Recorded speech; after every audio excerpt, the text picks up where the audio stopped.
honestly, I do not know what has gotten into me, but today, instead of doing soup, I actually did a fancy lunch, and I did Korean curry, which normally I ration my Korean curry packets because I don't have that many, but I couldn't resist. I was like, I really, really, really want this, and now I am definitely paying for it. But it was totally worth it. Like, it was very good.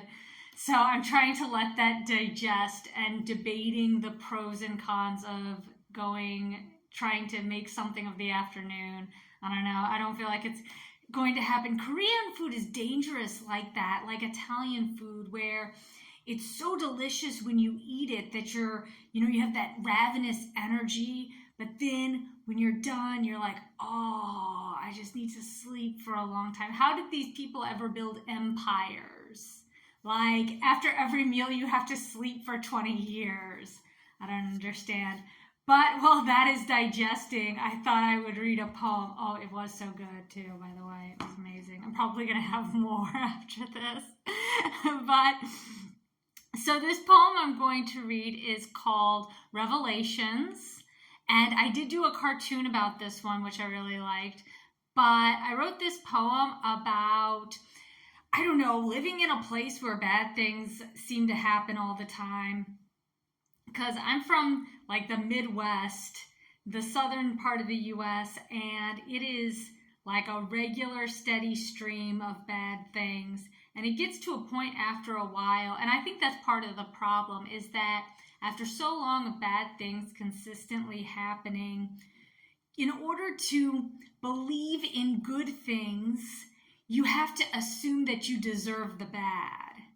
Like, you start to accept it as some kind of punishment for some invisible sin or some transgression you committed, because that's the only way to make sense of why the bad things happen all the time to good people.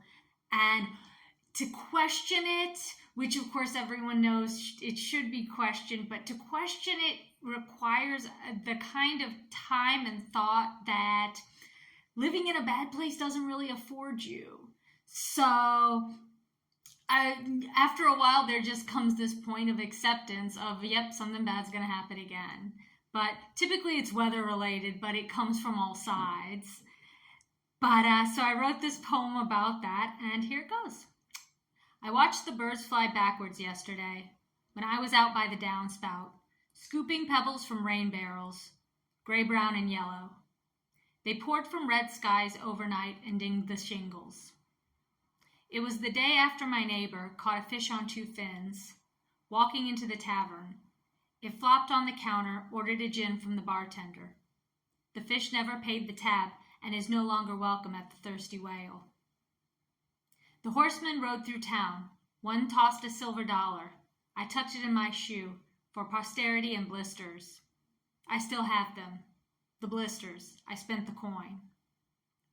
3 men dressed in flame, headlines proclaimed, immolation all the rage. Truly a passion for fashion. In other news, the price of kerosene continues to explode. Here, God is everywhere and is not pleased about it.